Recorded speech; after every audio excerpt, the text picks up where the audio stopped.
the Drunken Disorderly podcast brought to you by the Launchpad Media. Go to www.thelaunchpadmedia for all your podcasting needs, where you can see Johnny Rocket, Alex Merced. I think there's a couple new people coming in, but also you can see us. And isn't that grand? Like, really? Hi! Also, you can go to anchor.fm/Ozaraptor and listen to our audio episodes. And you can also donate to us. Please donate to us. Please. Appreciate it. You can go to subscribestar.com/drunk-n-disorderly and donate to us there. And all of that does get you into the biggest dick in college football challenge. It's a cool trophy, guys. Seriously. Yeah, I'd ordered the trophy. It is a penis. It's exactly what it sounds like. Thank you, Wish.com. Not a sponsor, but should be. As much as we talk about Wish products on here. Right. And then also there's youtube.com/go find us, because that's a mess. It's down there if you want to look. Just look for Drunken Disorderly on YouTube. We are growing on YouTube, which makes me happy. And that's mostly the Launchpad, because I don't do much with that. They do. So thanks, guys.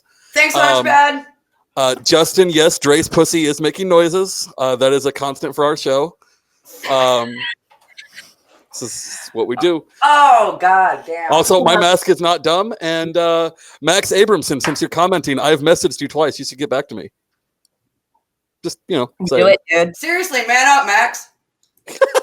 I don't think he's seen the messages. I don't think it's got to do with him manning up or not. Aaron's calling you out, Max. Just know that. All right. So Dre, are you ready? FYI, in that whole battle, like, I'm Team O'Donnell. So come on, Max. Your representative page, Max. Go check your messages.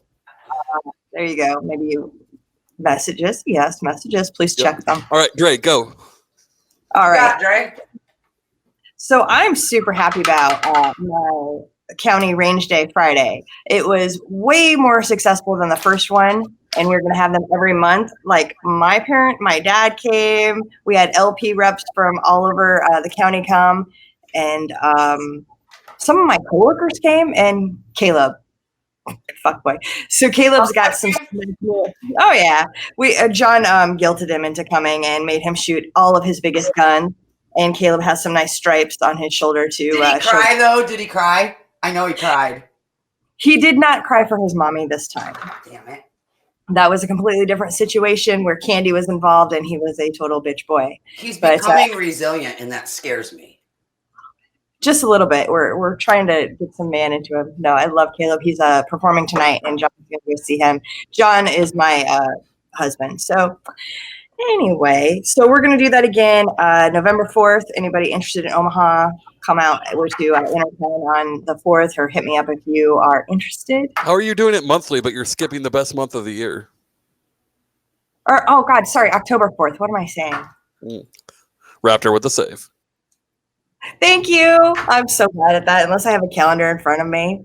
I'm super excited about these medical marijuana patient drives that we're talking about hosting here for a regional party. It's exciting. Hopefully everything comes together sooner rather than later. Absolutely. So without further ado, I'd like to introduce our guest, Mr. Andrew Heaton of Reason TV and author of Laughter is Better Than Communism. Hello. Something's off with Andrew Heaton. Sir, thank you so much for coming on. We love having people like yourself. I'm amazed that you agreed. Thank you so much. Well, I think you're welcome. I'm delighted to be here, although I don't really know what I got into. I've been here 5 minutes. There's been a guy in a raptor mask, and one of you appears to be naked, and the other one appears to be at a 1990s era comedy club.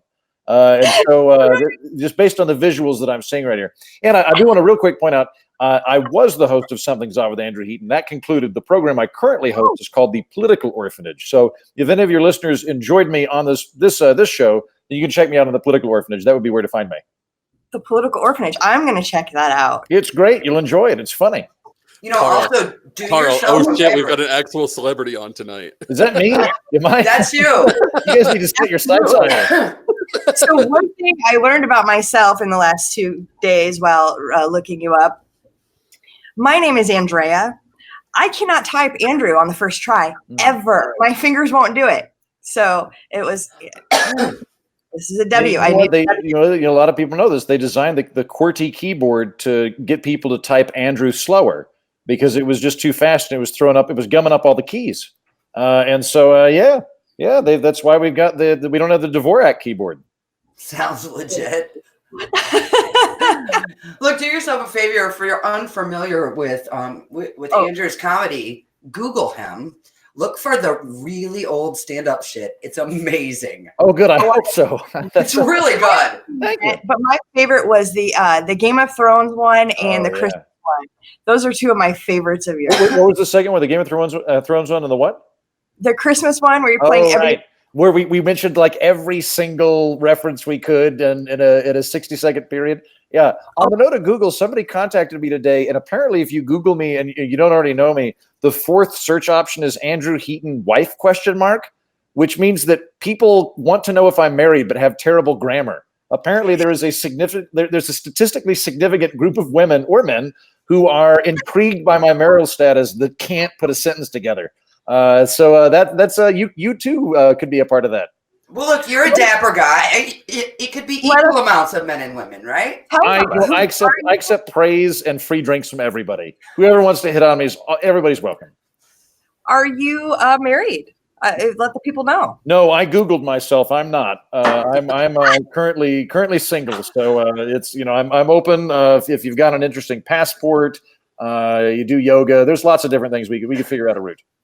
Awesome. Oh God. Dude, I love this. This is amazing. Oh, this is awesome. So while we have a moment and we are talking to a comedian, I do want to plug this Saturday. You're not going to be able to show up because it's invite only at this point. We are doing a comedy special. Scott's going to do it.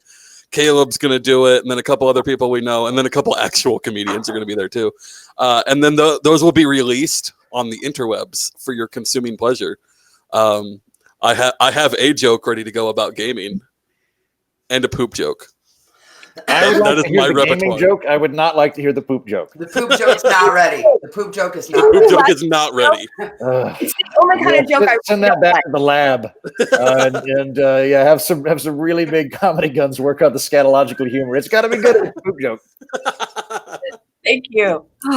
That's what being a comedian, I have sat through more masturbation jokes than any human being is allowed to, according to the Geneva Convention. And so, like if it's anything scatological, I'm like, you got to bring it. You got to pull it off. I'm fine with I would rather listen to 100 masturbation jokes than any bathroom jokes. See, I think masturbation jokes only work if it's performance art. I'm going to go with, I feel like masturbation jokes and scatological humor are kind of the Sophie's choice of comedy for me. Where I just, I'm like, yeah, but I'll listen. Men and women are different. I'm not done with that. We can do that. Or I'll even take an Airline Peanuts joke. They don't make any sense anymore. I think Airline Food's actually pretty good right now. But I would listen to that. Why is Airline Food getting better? Like you would think, as much as they're cutting costs, that would get worse. There's a legroom to delicious ratio. That is working in our favor in terms of food, but not working in our favor in terms of legs. Yeah, and it's really not helpful if you're really fat like me, because airline, I'm in like buying 2-seat territory. That said, if you're built like a bearded praying mantis like me, it's also kind of difficult because you got to fold your legs into weird categories or into weird shapes.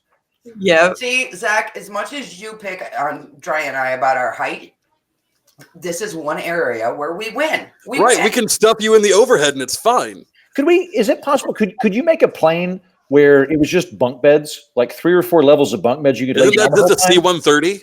Is it what? A C-130. And I would totally do that. I would much rather just sack out in the bunk bed than have to jack around. Oh no! No. Who's freezing? Not me. Oh no! It's Andrew. Give him a minute. Yeah, his internet will level out. It's the internet. Things always break and fix themselves. There actually are planes that have beds on them, though. Typically, typically end international flights. Yeah. But yeah, like a C-130, the ones I've seen, like at SIL, most of them were set up that the troops could sleep on their flights out. So when I was enlisted, we slept anywhere. hammocks than beds. Well, I mean, it's more of a net kind of a thing, but The sling. look, I mean, we sleep on cots while we're deployed, so Or the floor, or a chair. so I was air defense. We didn't sleep on no damn floor. We at least got a cot. All right, so hopefully our guests will be coming back. It's just the internet sometimes. You might want to message him. Do you want to message him? Yep. Yeah, legit guests, right? Yeah. Scott's chewing me out for that comment about actual comedians. So Yeah. Scott is actually pretty good. I'm more making fun of Caleb than Scott. I'm sorry, Scott. We're always making fun of You're still Caleb, my babe. Scott. Yeah. Please no. You know what? Just for anybody who might be new, we might make fun of Caleb and laugh about Caleb, but Caleb is pretty fucking awesome.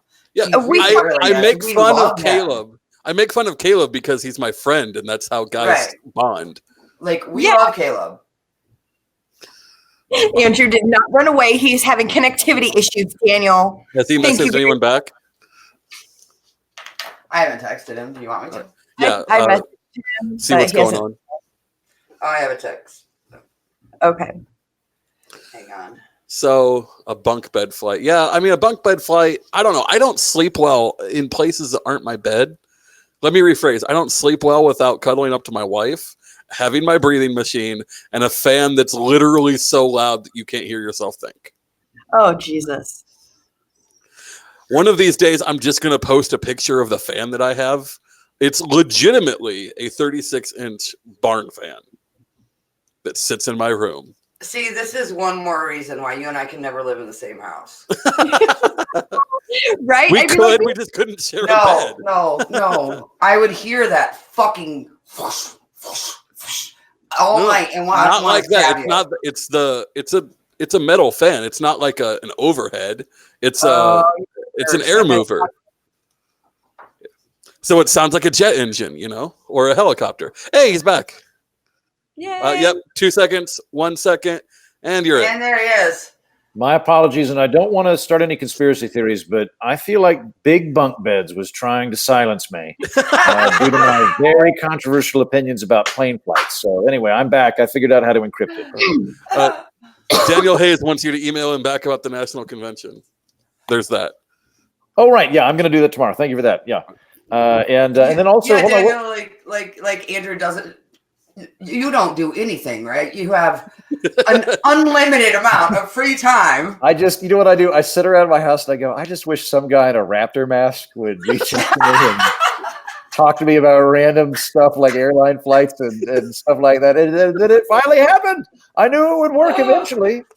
Wait, hold on. Somebody was saying earlier, what was it? Carl Krambeck says the scientific libertarian steals your videos all the time. Is that guy stealing Reason videos, or is he stealing my videos? We'll find out. I'm sure. I don't know if he's. I don't know. He steals our videos too. I think he just steals videos. Is he that Canadian? He's like in Canada and he just takes the videos? No, worse. He's in Iowa. He's in Iowa? The scientific libertarians in Iowa? That's right. Him at the Iowa convention, right? I don't remember him. Which one is he? Carl? Oh, I thought you were talking about the scientific libertarian. Carl is the scientific libertarian. Jesus Christ, Ray. So you personally know this person that's stealing content all the time? Yeah. And no one's. Why hasn't he been stopped? Well, what are you We're going to too do? libertarian. Oh, okay, right. Yeah, you support and all that. You have it. Come here. You have to have the resources to stop him, right? And we're on here every week begging for subscribers, so we're just not there yet. Yeah, he's really. Once we get like 100 paid subscribers, we're totally coming after you to shut down your channel, bud. Yeah, I didn't feel comfortable killing people till I reached about the 500 subscriber mark. But once I hit that, I was like, it's time for me to start whacking enemies. And, at that point, man. Yep. At that point, like, steal whatever you want, but pay us a royalty on it. Mm-hmm. Yeah. Yeah, as long as we get our cut, we're fine. It's fine. Spread it around. I mean, at least advertise us, for fuck's sake. Not that lame like hat tip tag us. Like, look, we all know that ain't gonna get any views. We know what the algorithm does to that shit. Yep. Do some real advertising for us. Put some money behind that shit. That would be awesome. Put a $5 boost at least. Come on. Dude, you can subscribe for 99 cents a fucking month. Come on. We're all about Erin's liberty, really but we're- beating this drum about how poor we are and how we need money. I apologize that you had to walk into her fundraising show, aka our podcast. It was, you know what? The weird thing is, it's just like an NPR donation drive. As Erin lights whatever she's smoking now. It's just exactly the same. The only difference is that I could see what you're up to. I can't see them on NPR, but I'm pretty sure it's the same people. We have joked about doing a Jerry Lewis style telethon. Oh, where you've got like the 15 phones and people are calling in and that kind of thing. You should bring that back. I think that could be cool. Fun. It'd be fun. Thank you. Thank you for When doing we get to PewDiePie levels of subscribers, we'll totally do that. Yeah. It'd be cool to do a telethon where it's just we're not necessarily asking people for money, but we're asking them to call and give us the message they'd like to tell whatever idiot has been elected. So then we could just like mass mail that shit, like have operators writing it all down and send it in one big package. So you would be like an email aggregator for people in power, something like that? Yeah, just, like that whole call it a peaceful protest, but it would just be fun to troll somebody to that level. You know what? I'm all in favor. So I'll tell you my plan. I was invited to the White House to not by the White House, but a friend worked in the White House and invited me on a West Wing tour a few months ago, and I couldn't make it. But at the time, I was like, if I go, there's a non-zero chance I'll meet the president. Like, it's possible he could walk by, and if that's the case, like, what could I say would be the most impactful? And I went through a bunch of nice things in my head that were like, I think you would do better if you were blah blah blah. And then what I decided I should have done, if it had happened, is or in the future, is I would have gone, Mr. President, it's an honor to meet the sitting president of the United States in the White House. Your socks are fine. Your socks are fine. Anyway, it was nice to meet you. And then if he was like, wait, what about my socks? I'd be like, some people say your socks are boring. But in my opinion, they should be boring. You're the president. You should have boring socks. Don't let that get to you. Anyway, again, nice to meet you. And one of two things would happen. Either he would like grab me by the lapels and go, I know what you're doing. And then I'd feel a lot better. I would feel like he's in more of a grasp of the situation. But I think the more likely outcome is that you'd see him on Fox like in a week and he'd have like really bright pink socks on.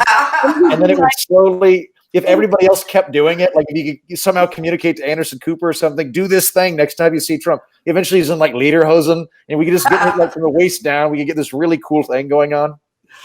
Oh God. That would be hilarious. Be awesome. Hilarious. So Can we set up a GoFundMe to get you into the White House to do that? That sounds great. You know what we got to do?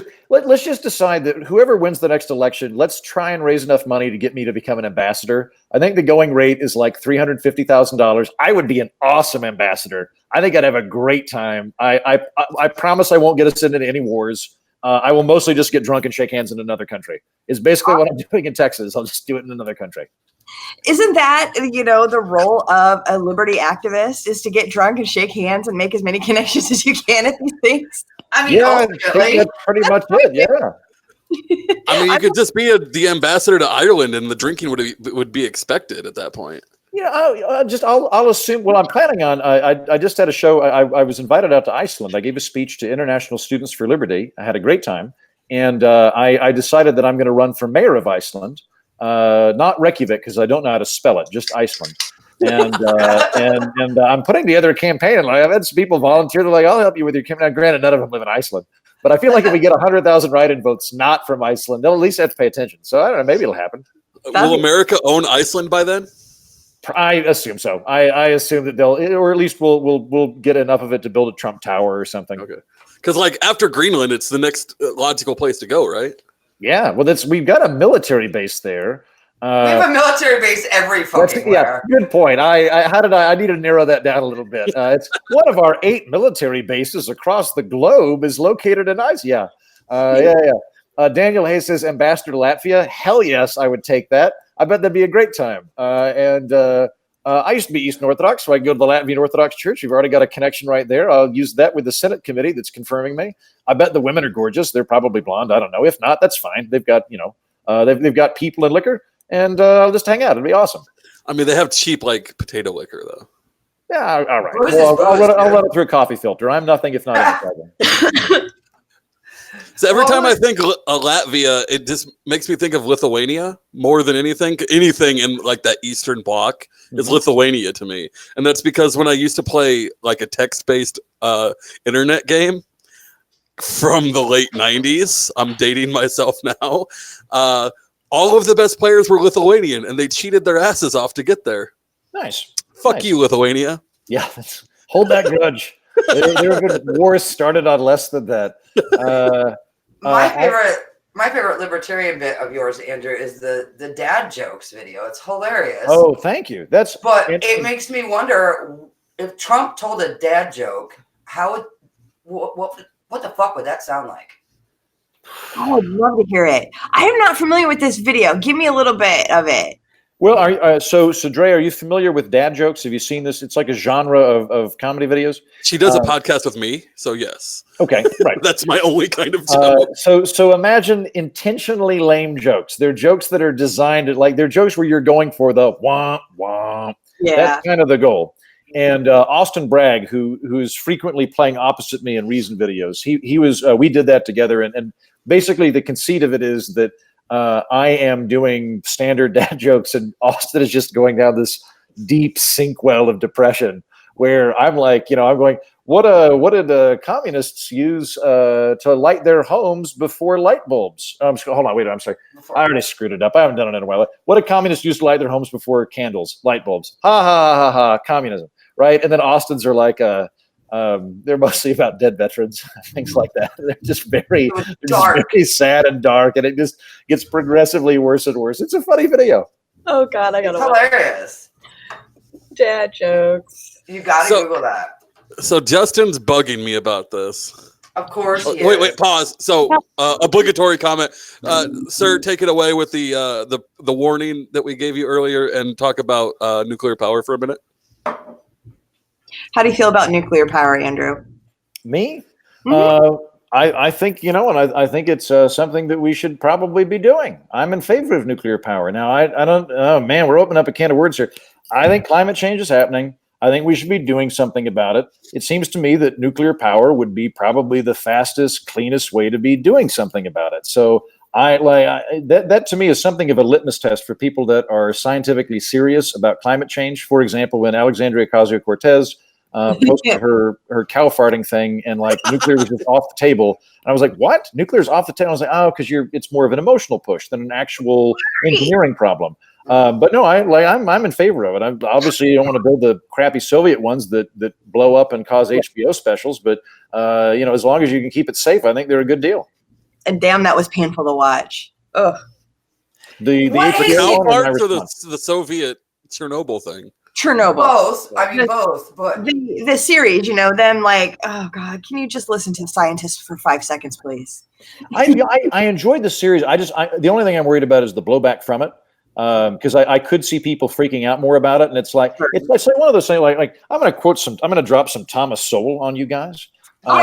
Thomas Sowell said, there aren't, when it comes to the environment, there aren't solutions, there are trade-offs, and that's accurate, right? So again, it's like, and I like the planet. I do things to help the planet. I consider myself an environmentalist. But when you go back and you look at, say, the Kyoto Protocols that the United States didn't sign on to, and everybody was really worried that we were all going to die because we didn't sign on the Kyoto Protocols. We've actually surpassed the Kyoto Protocols, and the reason we did it was because of fracking. Fracking, that thing that everybody hates, that they is this terrible. Well, no, fracking is way cleaner than coal, and there are other forms of energy that are cleaner than fracking. But fracking, if you think climate change is happening and you think greenhouse gases are the cause for that, then fracking has been your friend over the last 20 years. And I don't get into this mindset of there are evil energy sources and there are holy energy sources. That's how religious people think, and I don't want to apply that to a scientific conversation. What's cheap and clean and not likely to kill people from lung cancer? Well, nuclear power's in that arsenal. Well, and really, too, the biggest bitches about fracking aren't really issues with fracking. They're issues with wastewater disposal. Yes, it's an entirely different conversation. You're talking to somebody from Oklahoma, and all that. We've got more earthquakes. That is a part of the thing, and that is, you're right. It's not from the fracking. It's from the water resequestration. I can't remember the exact term. Right, I mean, they get it, they pump back in. Technically, fracking in its honest form can't even happen in Oklahoma. For it to be fracking, you have to have a shale oil source. Are you questioning the honesty of our fracking? Are you questioning the character of our fracking there? Look, there is no shale oil in Oklahoma. I live here. You're from here. You know this. And it's not fracking. I was talking to the local. Yeah, it's not fracking unless it's shale oil. We don't have that. So what are we doing in Oklahoma? We're doing lateral mining. Oh, okay. All right. Lateral mining sounds cute. What's something you do in Minecraft? They're really similar, but they're not the same. Is there a diamond sword involved? In Arkansas, there's a diamond sword involved. Something I would bring up is now I do think lateral mining has led to a bunch more earthquakes in Oklahoma, and that is a thing to be considered, and maybe that's a thing in terms of waste that should be dealt with. But the other thing is, honestly, I would like most of the Oklahomans I know were like, I prefer the earthquakes over a statewide depression for 30 years, and I'm like, well, like that is a thing to factor in, isn't it? Like I between becoming Flint, Michigan, circa 1998 versus having some earthquakes, a lot of Oklahomans would prefer the earthquakes. Right. I mean, living in Oklahoma, you guys, you're in Omaha, so you hear me talk about it, but I cannot express to you how frustrating and bewildering it can be at sometimes. At the same time, this is a beautiful state, and we have amazing resources. You also have Lawton, so there's that. Well, yeah. Lawton. Oh yeah, I was stationed on Fort Sill for a couple of years. So wait, can I just, because I haven't lived in Oklahoma for a decade now. I am Oklahoma last year or 2 years ago, like within a week, it went from we should hang anyone that has marijuana. We should just hang them, drug dealers and there's no good drug people. You should just hang them. And then like a week later, it was like, can we sell marijuana at church? Because I think we could really raise a lot of money for the kids going to summer camp. Like Oklahoma went from like the most super anti-drug state in the union to like my family has a cabin in Wagner, Oklahoma, because we're doing pretty well. And as I was used to live in Coweta, man. Oh, you lived in Coweta? Wow, that's like not even Wagner level. Wagner's like the big proper metropolis over there. But as you're driving in, like you're seeing like the standard like rural Oklahoma signs that are like evolution's a scam, and then there's like another one that says like pray for Deborah, and it doesn't specify what we're praying for. You're supposed to pray for Deborah. And then after that, it's like a giant weed sign, like come buy weed in Oklahoma. And I was like, this is mind blowing to me. I'm like in some alternate dimension where Oklahoma is super pro marijuana. Good job. Well, yeah, initiative referendum, right? So yeah, who was behind that? Was that you guys? There were a lot of movements behind that. We tried to assist, but really it was Green the Vote. It was them. Green the Vote. That was like a political action committee. Yeah, it was Green the Vote and Oklahomans for Medical Marijuana. Dean Grove, Frank Grove, sorry, was big behind that. Norma Sapp at Oklahoma Normal, she was involved. And props to them. Really, hats off, because I thought Oklahoma, because we didn't end prohibition until 56. And so I thought we were going to be trailing forever, but nope. We beat Texas on marijuana. Yeah. No. So the thing is, Nebraska is going to be the last state to legalize marijuana. It will be after the feds have legalized it. And then Dre and I are going to be fighting ballot initiatives for about 20 years after that to finally get it legalized. Look, man, it's been 25 years since the first casino opened in Oklahoma. 25 years this month since the first casino opened in Oklahoma. And it ruined the state. If only we listened to the scolds. Right? I mean, Oklahoma's been really... probably 10 to 15 years behind most of the rest of the country on things happening. Since 2016, when the party got the ballot here, initiative referendum's been used 11 times. It's only been used something like less than 30 times in the history of the state, but 11 times since 2016. We have cold beer and wine sales now too. You can buy booze at the gas station. Yeah, used to be. No, that's a cool thing. Like there's this weird kind of dual impulse in Middle America from which I am sprung, where it's like there is this like very intense social conservatism, but then when you start talking to a lot of folks, a significant portion in Oklahoma that like might have an opinion about marijuana or gays or something that conflict with mine. And then you're like, it's in his garage.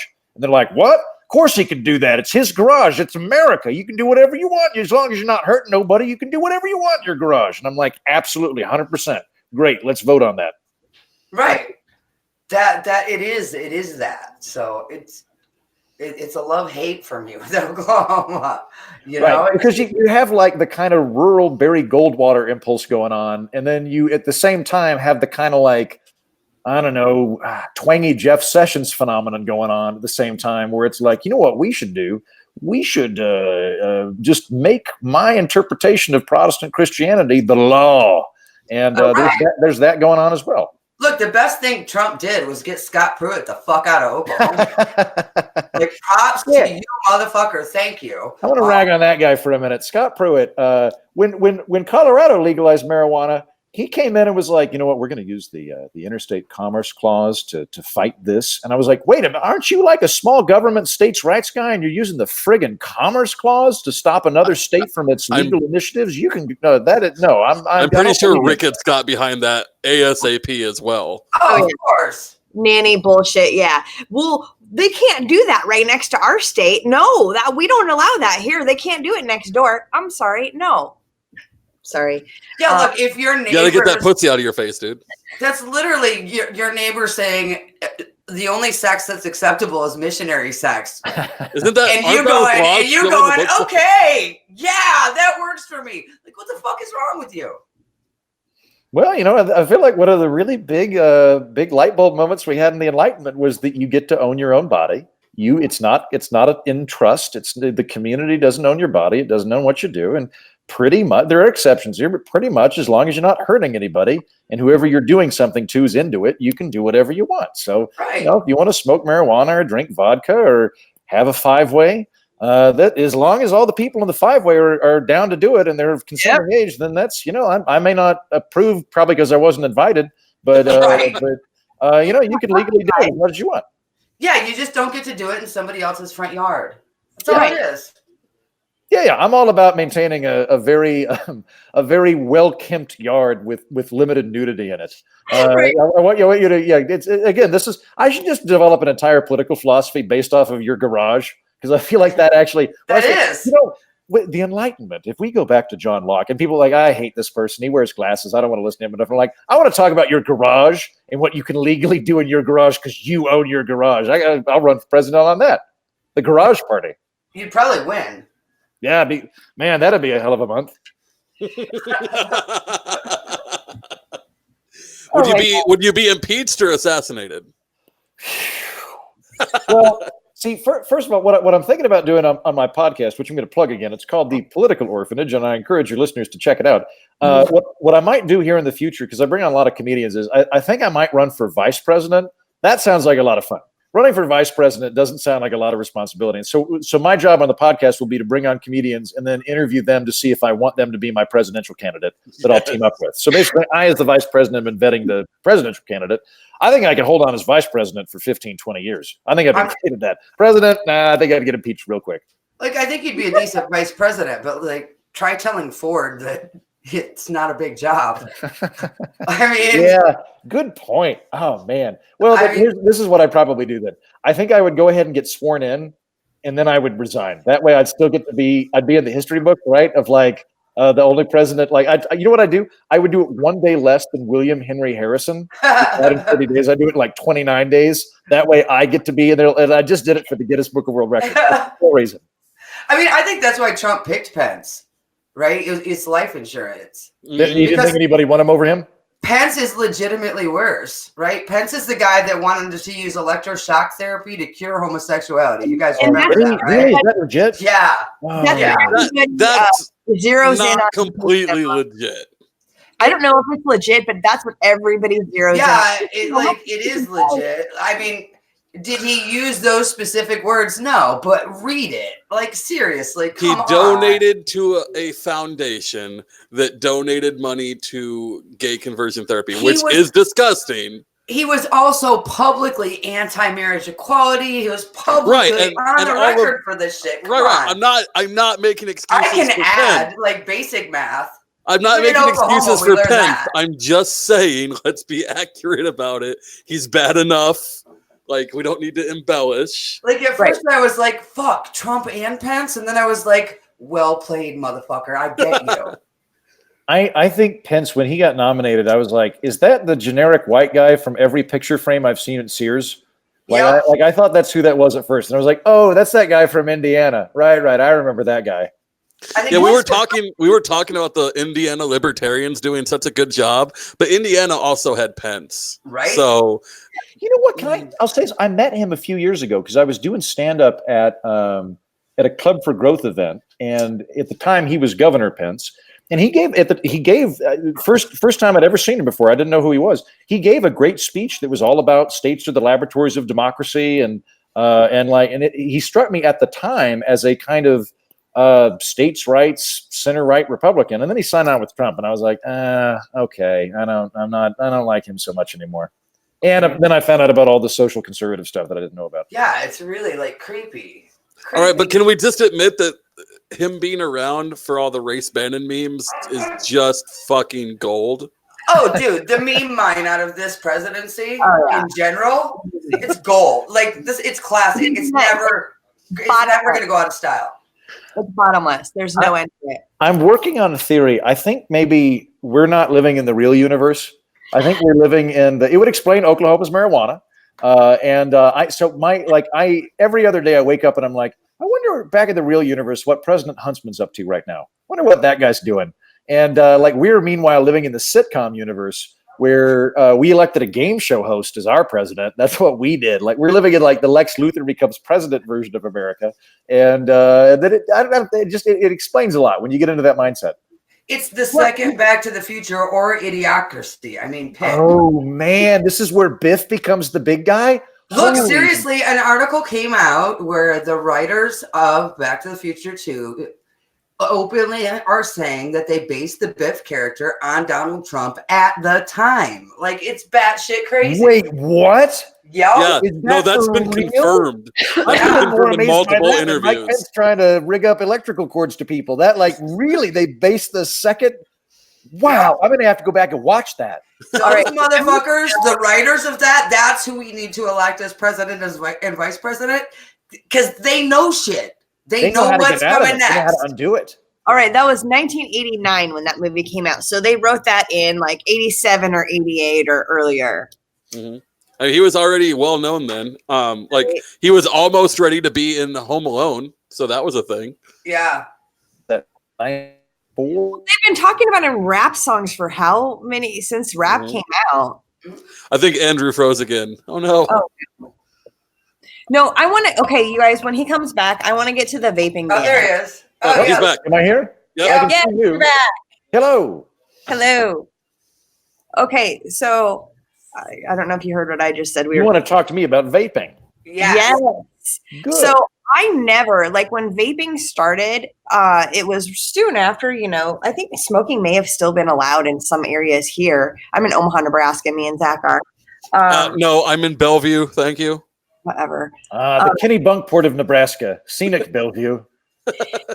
So I never dreamed they would try to ban vaping indoors, let alone what's going on now. Like New York just came out, Cuomo is banning, and it said, I tried to get clarification. All it said was flavored e-cigarettes. Mm-hmm. So they are so misinformed. They aren't even saying flavored e-cigarette juice or flavored e-juice. They're saying flavored e-cigarettes. Well, e-cigarettes aren't flavored. They're electronic devices. They don't have a flavor. It's the juice that you put in the cartridge in the thing that is flavored. So right there, it's just kind of like the gun. I'm annoyed by the fact that they don't know what they're talking about. I'm just so sick of the fucking knee jerk, right? These kids get sick because they're buying some black market bullshit. And we all know that the black market is created by government. So fuck the state, right? And the state's reaction is, shame on these fruity flavors, not damn, we fucking killing people. Like, come on.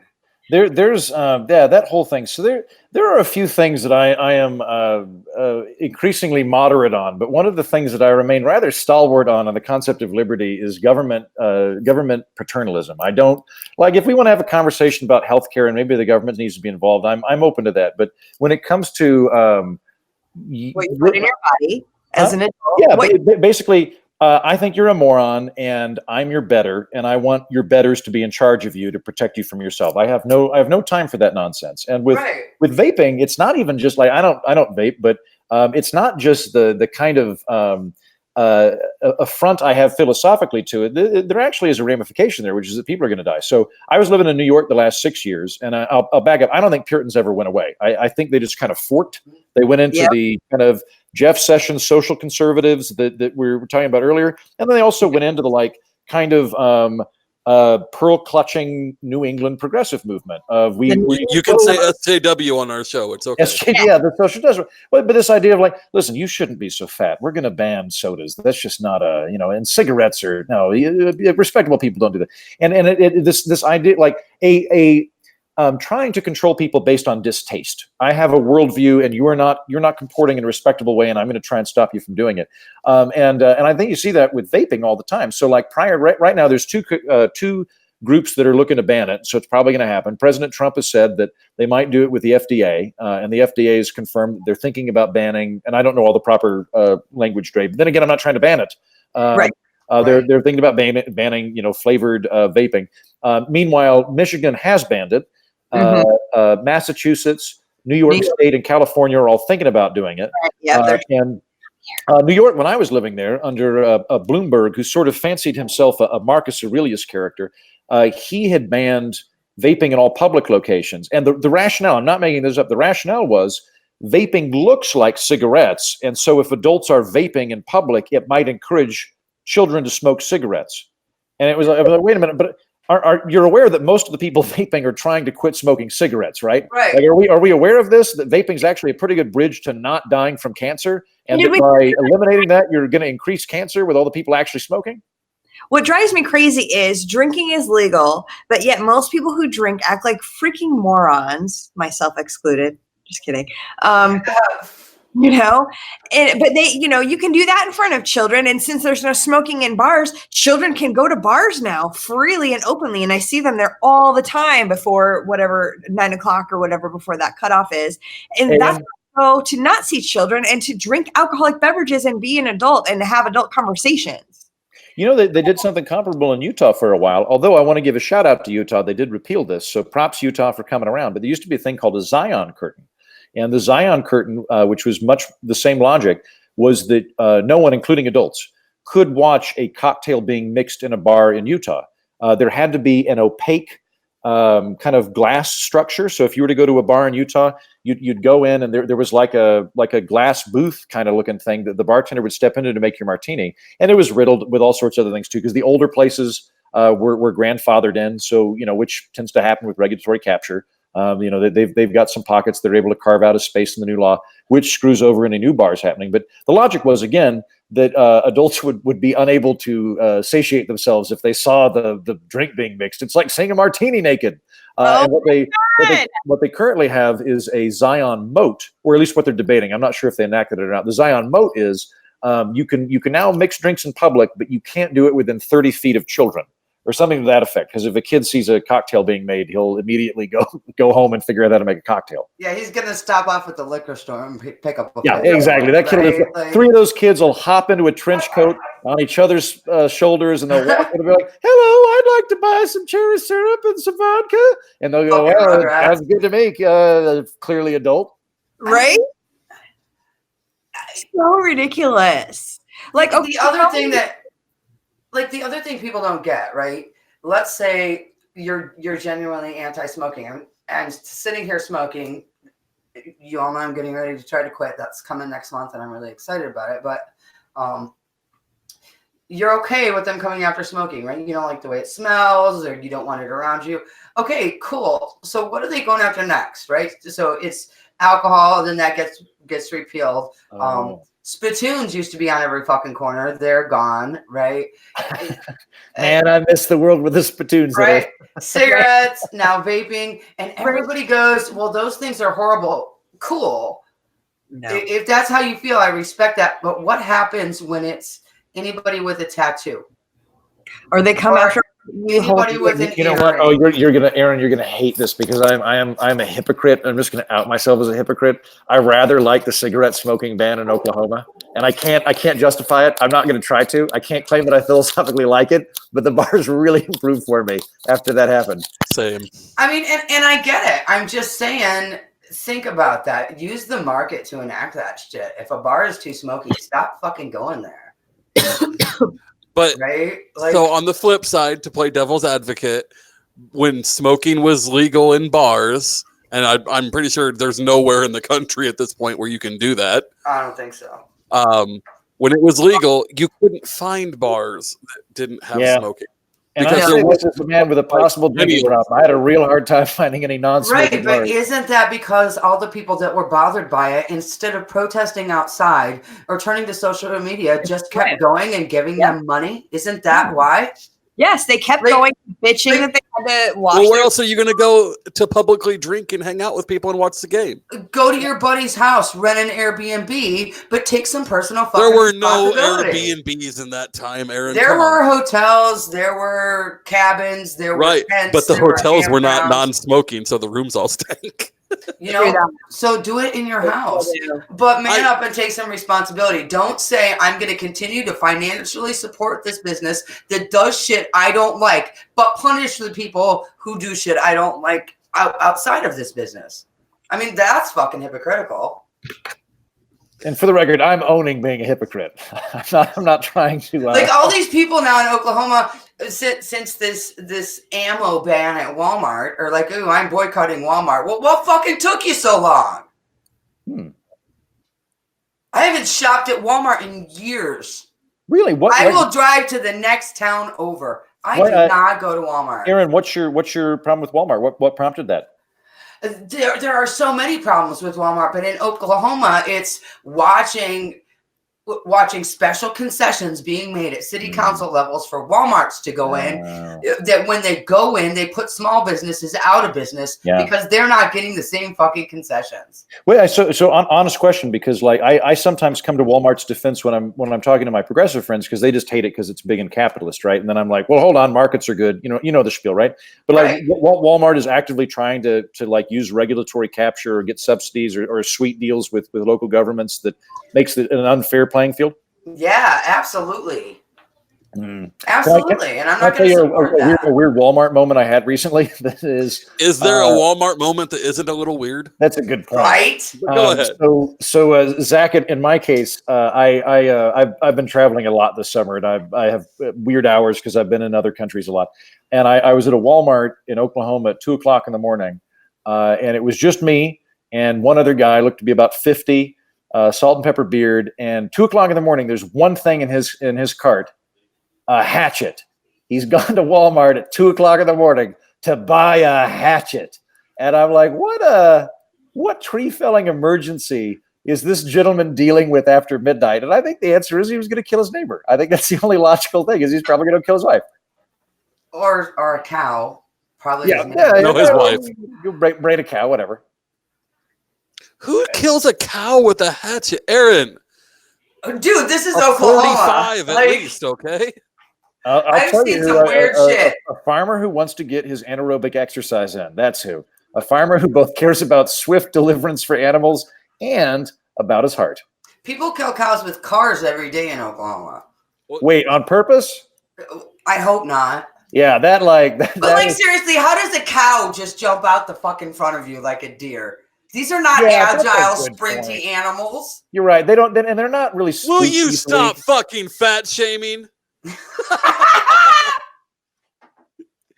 Last week, you went on this big rant about, oh my God, we need to be nice to skinny people. We shouldn't be body shaming. And now you're going after cows for being too fat. Look, way to go. Double standard. I was not like, we need to be nice to skinny people. I was like, all you non-skinny people who claim to be part of the body positivity movement that post shit that say real men want some meat, not just bones, are fucking hypocritical cunts. That's all I was saying. And that's still true.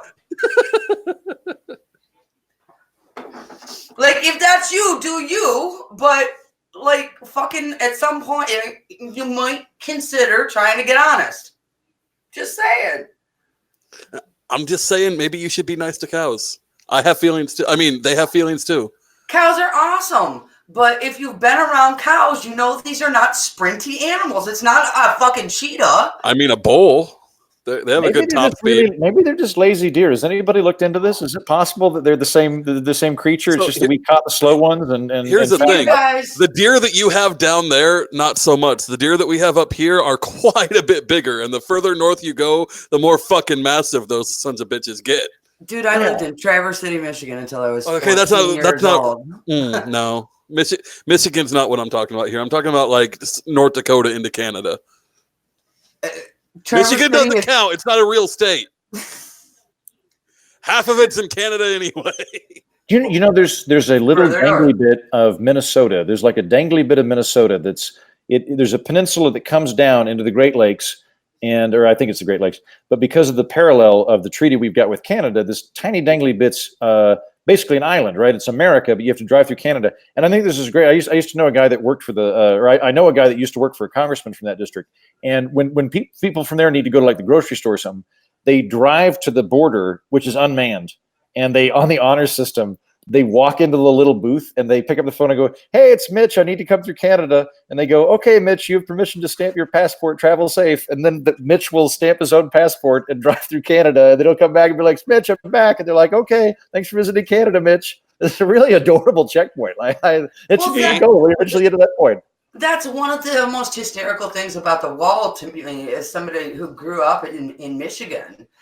Canadians cross the border every day to go to work where they're not paying income taxes and then go home and spend their money there. And you talk to me about people south of the border coming in and stealing your jobs and not paying their fair share. Like, dude, Canadians do it all the time. And we do it to Canadians all the time. Okay, but to be fair, Canadians aren't really people. Can I tell you guys my brilliant immigration plan for when I run as vice president? Yes. Wait, hold on. Dre's signaling me with something. What? Well, so Dre's been muted for God knows how long trying to talk, but she muted herself. It's not even my fault. Fuck. See, I thought Dre was. I thought I was doing something terrible, and Dre was frantically signaling me to let me know that I'd screwed up. And I was like, I don't know. What did I do? Was I not supposed to bring up cows? So I was trying to say, can Americans do that the other way in Canada? And then, yes, I totally wanted to hear about your immigration policy because there are so many out there, and libertarians have a very, very unique view on this, I think, as opposed to most people. So I'm dying to hear what yours is, Andrew. This is my plan. Everyone can come to America as long as they open up an ethnic restaurant. That's it. That's the whole plan. If you want to come here and open up an ethnic restaurant and it's good Guatemalan food, I will support you, and I think you should do it. And I've had people criticize my plan here, and they're like, "Well, but what if somebody comes in and they open a restaurant, but they're also terrorists?" And my response to that is, They're out. How good is their food? Is it really tasty food? Because I had this stuff called künefe a few years ago, and it's like Turkish baklava. It's like baklava only soaked in honey with cheese in it. I would totally risk the lives of millions of Americans to have unfettered access to künefe right now. Deal. Take next. They added cheese to baklava. Oh, it's so good. So Dre, I spent like a few days in Istanbul a few years ago. One of the best days of my life. All I did was wander around Istanbul, going into shops, going, "Y'all have künefe?" And then be like, "Yeah." And then they just like put this bowl, and I ended up like I really overdid it, got sick and vomited. Don't care. It was awesome. It was worth the like 9 bowls of honey-filled cheese baklava. 100%. Oh my God. I hope they have a thing here. I hope I'm spelling it. Oh, okay. I'm going to hit you up for the spelling on that later. Yeah. If you figure it out, I think it's Kunufe, but I've had a hard time finding it. So if you find it, let me know because I'm all about that. It's the best dessert ever. You're gonna have Andrew flying into Omaha just to have some. Yeah, no, I'll do it. If it is, I'm just be looking. I'll be eyeballing prices: Omaha versus Istanbul. And if it's like a 2-to-1 ratio, I'll be like, well, clearly I'll just go to Omaha. I don't want to go to Istanbul for the kunafe anyway. It can't be that hard to make if you can find the cheese. Baklava's not hard to make. I want someone who knows what they're doing. I have no idea what we're talking about right now. It's just phyllo dough and butter and nuts and honey. It's not difficult. It takes time, but it's not hard. Yeah, I think what you'd do is you'd make because there's a lot of chatter on the text over here about this thing. So basically, imagine molten cheese at the bottom of the bowl with like shredded baklava on top, and then you just soak the whole thing in honey. That can't be that hard to make. That's just phyllo dough and nuts. Okay. I'm totally. I think you know what? I'm gonna find it. Aaron. So Margaret already came up with the crux. Market in Oklahoma and dominate it, and then open it up next to a marijuana dispensary, and you'll become a billionaire in no time. Billionaire. I gave up working in restaurants. I'm over that time in my life. No, he's not saying work in a restaurant. He's saying open a restaurant. It's a different fucking thing. No, no, it isn't. Opening a restaurant, working in a restaurant, same fucking thing. I promise you. I'm sure. So Maggie's posting the Wikipedia link. Maggie, you changed my life. First thing I Google when I come into a city from now on will be Kanafe. I've been saying it wrong. Kanafe ? Thank you. And this is Turkish, you said? Turkish, yeah. Cool. Okay. So when I deployed into UAE, because it's UAE and most of their workers are basically slave labor from India, they would have people come out and work on our generators, and they were all Indian. And I always felt really bad for them, so we would take some of the leftover meals that they would bring us out on site that no one wanted to eat, and we'd give it to them, be like, hey, here's some food because you're all like 94 pounds. So they thought that this was some kind of custom, so they had to share their meal with us. And I couldn't be rude, so I had to try it. And I hate curry. I discovered I don't hate curry. I hate American curry because their curry was fucking amazing. Dude, I don't like spicy food, and it lit my mouth on fire, but I didn't care because it was fucking good.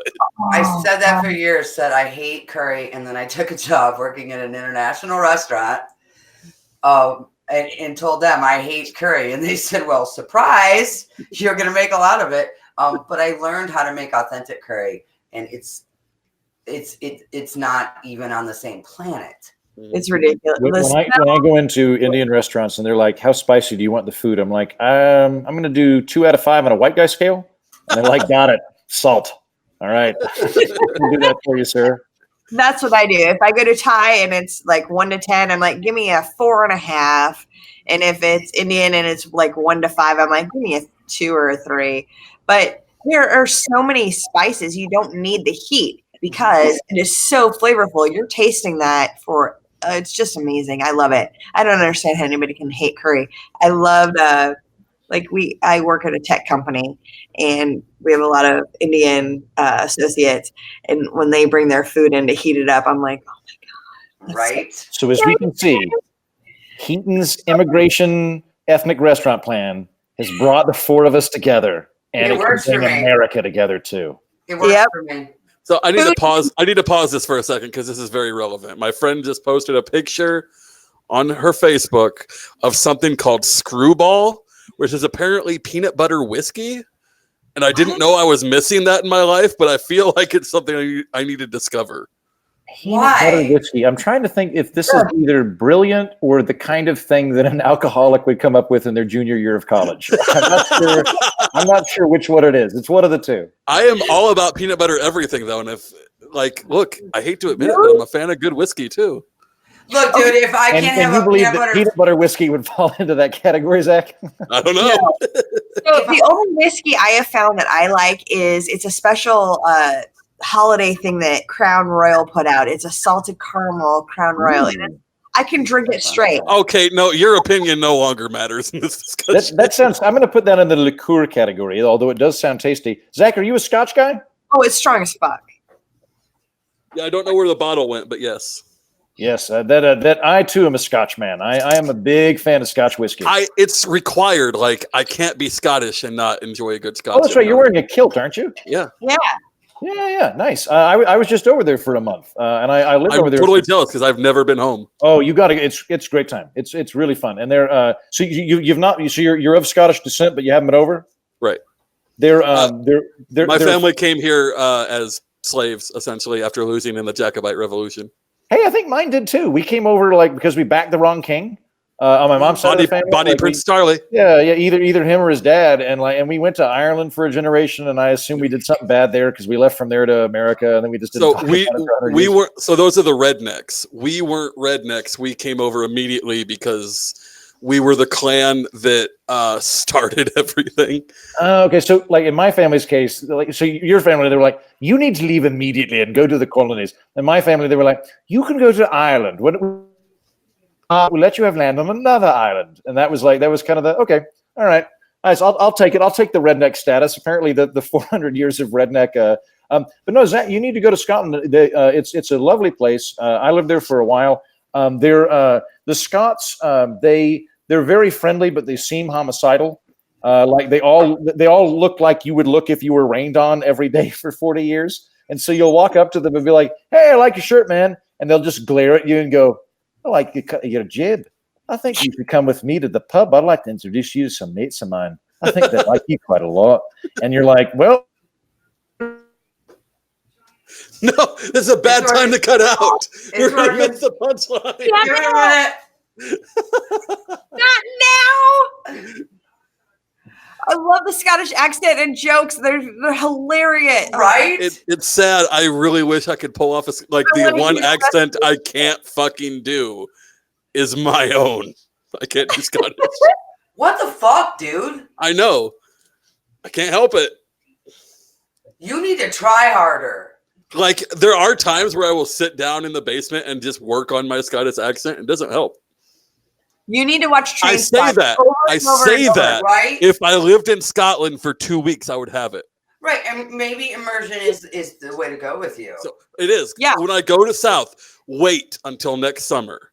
When I go South to visit my family, I will come back and annoy the shit out of you with that mountain Tennessee accent. Oh, you're going to sound like my neighbors. They sound southern. And I overdo it when I'm there specifically so I pick up the accent. So I come down and it's like gutter mountain Tennessee accent too. Look, there is a street in my town, Jardot, Jardot, right? Jardot. Named after a French immigrant. Jardot. I cannot tell you how many times I have heard people who were born and raised in my town say, yeah, all you got to do is run down there to Jardot and hook you a left. Right? There's people in around here that say Des Moines, okay? True. Or Office Depot instead of, So this is the one that gets me because it drives me nuts. And like it's this little bit of French that I have drives me crazy. When people say New Orleans or Nolans. No, bitch. It's New Orleans. Get it fucking right. Fight me. I'm just saying NOLA from now on because I'm done with this with all the different people. It's NOLA. Orléans is a really important city in France, like it always has been. I'm sure it is. But I live here. And I'm pretty sure Orléans isn't also under sea level and basically a toilet bowl. Look, in Oklahoma, the town of Verdigris sits on the Verdigris River. Like, think about it for a fucking minute. So we're at 63 minutes. Someone message him and tell him thank you. We're just going to go offline here. Do you guys want to do a bonus episode tonight? Man, how long have we been on? 63. 63 minutes? Yep. I mean, it's what else. Dre, are you messaging him? I did message him, text him. He hasn't seen my message yet. Okay. All right. Yeah, we're good here. Everyone, thank you for watching. Time to go through our calendar here, see who we got coming up. Good viewership today. Awesome participation. Thanks, guys. So, Thursday, God, fight me, Maggie. Thursday, it's he's back. Okay. Well. Yeah, He's coming back. trying Hang to on. text. All right, 2, 1. So we are in wrap up mode at this point. Oh, good. Sorry about that. No, I'm actually in a studio in what was a nudist colony, a former nudist colony. Apparently, the Wi-Fi is spotty. So my apologies for that. Did I miss anything? We missed the punchline of your joke. We were like, no. It was the worst timing. Well, I you know what? Now the moment is lost, sadly. But the gist was that the Scots are nice. They just seem homicidal. Yeah. Well, I mean, it's from 800 years of political oppression. You know, there you go. You got to rain. I got to say, I think rain is the dominant thing. I think honestly, the rain's a big deal. Because if you just suddenly get like, hey, you get your own country, they're going to be just as dour. They're not like if they have an independence referendum, they're not going to be skipping around and like offering people free cigars and things. I think the next independence referendum over there might pass because they're really pissed off about Brexit. I think it will. Yeah, because I've got a pretty good pulse on that country. And during the last referendum, there were basically three groups. There were people that wanted to stay in the UK, people that wanted to leave the UK and go their own way, and then there was the third group that wanted to leave but didn't think it was a great idea. And one of the big reasons they thought it was a bad idea was that they were told, look, if you leave, you don't get to be part of the European Union anymore. So if you want to be in the European Union, you got to stay in Britain. And then the UK left, and it was like, you guys have to stay in the UK, and you don't get to be in Europe. And I think the European Union would take them in just to spite England. Yeah. The Scottish Libertarian Party, those guys are doing great shit over there too. Like they hold seats, they're vocal. Wait, what? They do? Yeah, in comparison to the American Libertarian Party, they look, in my opinion, more similar to the Tea Party. And what they're more classical liberals than we're libertarians. But it is definitely a huge start, right? And it's a cool thing. They're winning seats, mostly local seats, but they're taking them. Look, classical liberalism is a perfectly fine political ideology. I wouldn't be an active if we were in a classically liberal country. I wouldn't be an activist. There wouldn't be enough for me to care about. I would just go upon my day and raise my family.